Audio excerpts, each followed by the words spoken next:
Hello friends, welcome to my kitchen. તો આજે આપણે બનાવીશું આથેલા લાલ મરચાંનું અથાણું, જે ખાવામાં એકદમ ટેસ્ટી લાગે છે।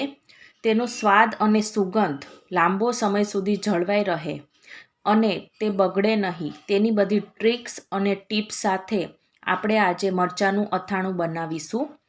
અને આ રીતે જો તમે બનાવશો તો 2.5 થી 3 મહિના સુધી આ અથાણાને કંઈ પણ નહીં થાય, તે બગડશે નહીં। તો ચાલો બનાવવાની શરૂઆત કરીએ। તો અહીંયા મેં મરચાંને ધોઈને કોરા કરી લીધા છે। અહીં મેં કાઠિયાવાડી લાલ મરચાં આવે છે એ લીધેલા છે અને તેના ઉપરના ભાગને પણ દૂર કરી લીધેલો છે। તો હવે આપણે આગળની પ્રોસેસ કરીશું। તો મરચાંને 2 ભાગમાં આ રીતે કટ કરીને તેમાં આપણે ઉપરની જે રગુનો ભાગ હોય તે આપણે દૂર કરીશું, પરંતુ બધા જ આપણે બિયા દૂર કરવાના નથી, પરંતુ થોડા આપણે કટ કરીને તેને દૂર કરવાના છે। થોડા મરચાંના બિયા પણ જો ખાવામાં આવે તો તે પણ સરસ લાગે છે, તો થોડા તમારે રહેવા દેવાના। તો બસ આ રીતે બંને ભાગમાં થોડા આપણે રગુનો ભાગ દૂર કરીશું અને ફરીવાર 2 ભાગમાં ડિવાઈડ કરીશું। તો એમ એક મરચાંમાંથી આપણે 8 ભાગમાં ટુકડા થશે। તમે તમારી જેટલી સાઈઝ રાખવાનું પસંદ કરતા હોય મરચાંની, તો એ સાઈઝમાં તમે કટ કરી શકો છો। તો બસ આવી જ રીતે બીજા બધા મેં મરચાં કટ કરી લીધા છે। મરચાંમાં જે કોઈ વધારાના બિયા રહી ગયા હોય તો આ રીતે ઝારામાં નાખીને બધા જ બિયા છે એ દૂર કરીશું।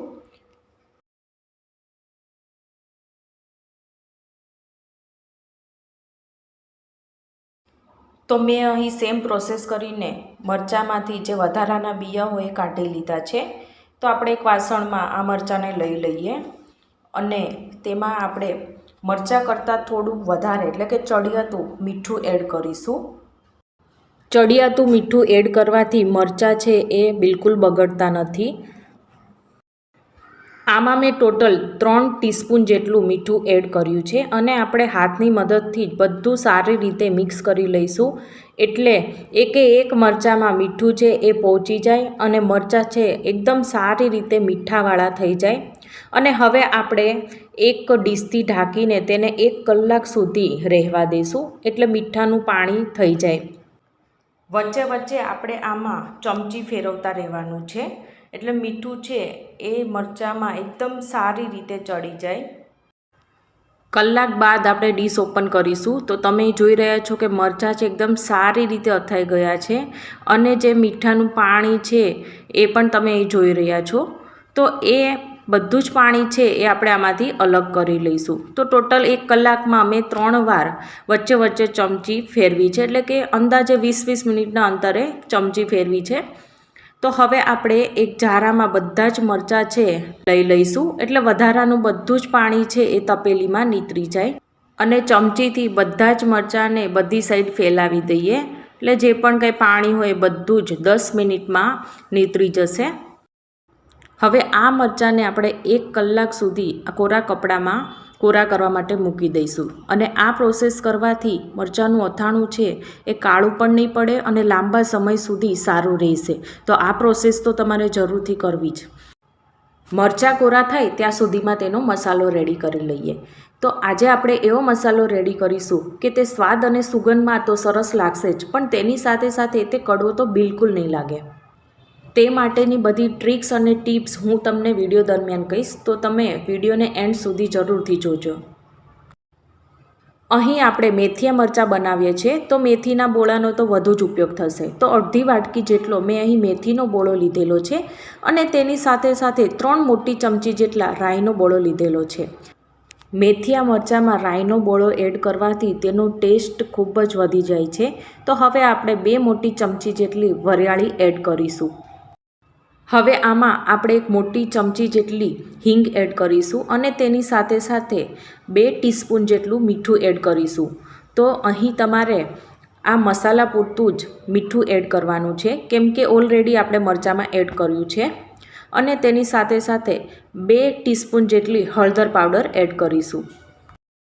હવે આમાં આપણે તેલ એડ કરીશું, પરંતુ તેલમાં છે એકદમ સારી રીતે ધુમાડા નીકળે તેટલું તેને ગરમ કરવાનું છે, પછી એડ કરવાનું છે. તો આ રીતના ધુમાડા નીકળે તેટલું ગરમ કરેલું તેલ હોવું જરૂરી છે.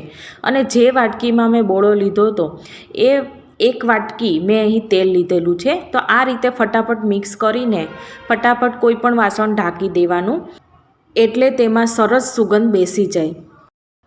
1 કલાક બાદ તમે જુઓ મરચાંમાં બિલકુલ પાણી નથી રહ્યું, તે એકદમ સારી રીતે કોરા થઈ ગયા છે.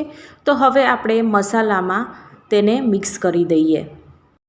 હવે આપણે આ તૈયાર કરેલા મસાલામાં બધા જ મરચાં છે એ એડ કરીશું અને ચમચીની મદદથી બધા જ મરચાંને સારી રીતે ફેરવી લઈએ, એટલે મસાલો છે એ એક મરચાંમાં પહોંચી જાય.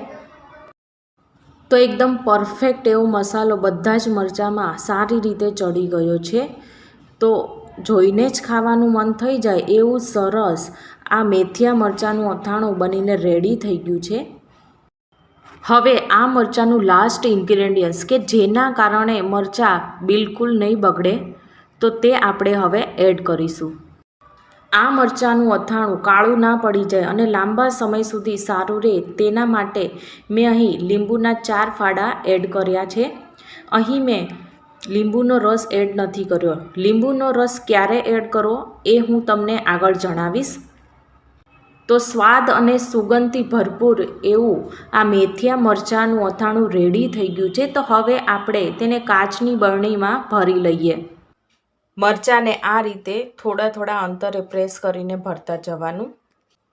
આ અથાણાને 7 થી 8 કલાક બહાર રહેવા દેવાનું છે અને પછી તરત જ ફ્રીજમાં મૂકી દેવાનું છે. તેને વધારે બહાર રાખવાનું નથી. અથાણાને ક્યારેય ડાયરેક્ટ આ બરણીમાંથી ખાવાનું નથી. તમારે જેટલું ખાવું હોય, જેમ કે અઠવાડિયાનું તમારે એક બરણીમાં અલગથી લઈને પછી તેમાં લીંબુનો રસ એડ કરવો, જેથી કરીને તે મરચાંનું અથાણું છે એ ક્યારેય બગડશે નહીં. અને જ્યારે ખાઓ તો તે લીધા પછી તરત જ પાછું તેને ફ્રીજમાં મૂકી દેવાનું. ઘણીવાર લાઇટના પ્રકાશના લીધે પણ અથાણું બગડી જતું હોય છે. તો આપણે કોઈ પણ કોટનના કપડાથી આ બરણીને કવર કરી લઈશું, એટલે અથાણું બગડશે નહીં. આજે આપણે રાયતા મરચાં બનાવીશું અને એ પણ બોળાને વઘાર્યા વગર. તેમજ તે સ્વાદ અને સુગંધમાં એવા ને એવા જળવાઈ રહે અને તેને સ્ટોર કરવાની બધી ટ્રિક્સ અને ટિપ્સ સાથે આ મરચાં બનાવીશું. અને આ મરચાંને તમે ઇન્સ્ટન્ટ બનાવીને ખાઈ શકો છો. અને આને બનાવવા એકદમ સહેલા છે. તો ચાલો ફટાફટ બનાવવાની શરૂઆત કરીએ. રાયતા મરચાંનું અથાણું બનાવવા માટે મેં અહીંયા આ રીતના મોટી સાઇઝના મરચાંની પસંદગી કરી છે. અને એકદમ ફ્રેશ હોય ને તેવા મરચાંની આપણે પસંદગી કરવાની. તો હવે આપણે ઉપરથી આ ડીટિયાનો ભાગ છરીની મદદથી દૂર કરી અને તેની અંદરના બિયા કાઢવાના નથી, પરંતુ આ રીતના વચ્ચેથી કટ કરીને તેને આપણે 4 ભાગમાં ડિવાઈડ કરીશું. મરચાંમાંથી બિયા નહીં કાઢવાનું કારણ ફક્ત એ જ હતું કે મરચાં છે ને એ લાંબા સમય સુધી સારા રહે. તો બસ આવી જ રીતના અહીંયા ફ્રેન્ડ્સ મેં બીજા બધા મરચાંના આ રીતના 4 ભાગમાં ટુકડા કરી લીધા છે. તો તમને આનાથી નાની સાઇઝના ટુકડા પસંદ હોય તો તમે એ રીતના પણ કટ કરી શકો છો. મરચાં લાંબો સમય સુધી સારા રહે તેના માટે આપણે થોડું વધારે પડતું મીઠું એડ કરવાનું છે. તો હું અહીંયા 2.5 ચમચી જેટલું મીઠું એડ કર્યું છે. અને તેની સાથે સાથે મરચાંમાં સરસ કલર આવે તેના માટે આપણે 1.5 ચમચી જેટલું હળદર પાવડર એડ કરીશું. અને 1 લીંબુના રસને મેં અહીંયા કાઢીને રાખેલો હતો, તો એ પણ આપણે એડ કરીએ. 1 લીંબુના 4 ટુકડા કરીને આપણે આમાં એડ કરીશું. આ સ્ટેપ કરવું એ ખૂબ જ જરૂરી છે. તેનાથી આપણા મરચાં છે ને એ ખરાબ નહીં થાય, બગડશે નહીં. હવે આપણે અધકચરો વાટેલો એવો રાઈનો બોળો એટલે કે રાઈના કુડિયા આપણે એડ કરીશું, જે હું અહીંયા 4 મોટી ચમચી જેટલો લઈ રહી છું. તમારા ઘરમાં જે રીતના બોળો વધુ કે ઓછો ખવાતો હોય તો એ રીતના તમે વધઘટ કરી શકો છો. અને હવે આપણે બધું એકવાર સારી રીતે મિક્સ કરી લઈએ. 7 થી 8 મિનિટ આવી રીતના મિક્સ કર્યા બાદ હવે આપણે તેને ડીશથી ઢાંકી દઈશું. 15 મિનિટ માટે. એટલે મીઠું તેનું પાણી છોડશે અને મરચાંમાં બધા મસાલા સરસ ભળી જશે. 15 મિનિટના રેસ્ટ બાદ આપણે ડીશ ખોલીશું. તો ફ્રેન્ડ્સ, અહીંયા જુઓ આપણું અથાણું છે ને એકદમ પરફેક્ટ એવું મસાલા સાથે સારી રીતે ભળી ગયું છે. તો તમે આ અથાણાને ઇન્સ્ટન્ટ ખાઈ શકો છો. હવે આ અથાણાને આપણે કાચની બરણીમાં ભરીને પછી આપણે ફ્રીજમાં મૂકી દેવાની, અને જ્યારે ખાવું હોય તો ત્યારે અઠવાડિયાનું આપણે એક બીજી અલગ બરણીમાં કાઢી લેવાનું. તો આ અથાણું છે એ 1 થી 1.5 મહિના સુધી એવું ને એવું રહેશે, ખરાબ નહીં થાય, અને સ્વાદ અને સુગંધમાં પણ એવું ને એવું રહેશે. તો તમે ક્યારે બનાવો છો આવું ઇન્સ્ટન્ટ અથાણું એ મને કમેન્ટ સેક્શનમાં જરૂરથી કહેજો. અને જો મારી આજની આ રેસીપી તમને ગમી હોય તો મારી ચેનલને સબસ્ક્રાઈબ, લાઇક અને શેર કરવાનું ના ભૂલતા. તો આપણે ફરીવાર મળીશું એક નવી જ વાનગી સાથે. Thank you for watching.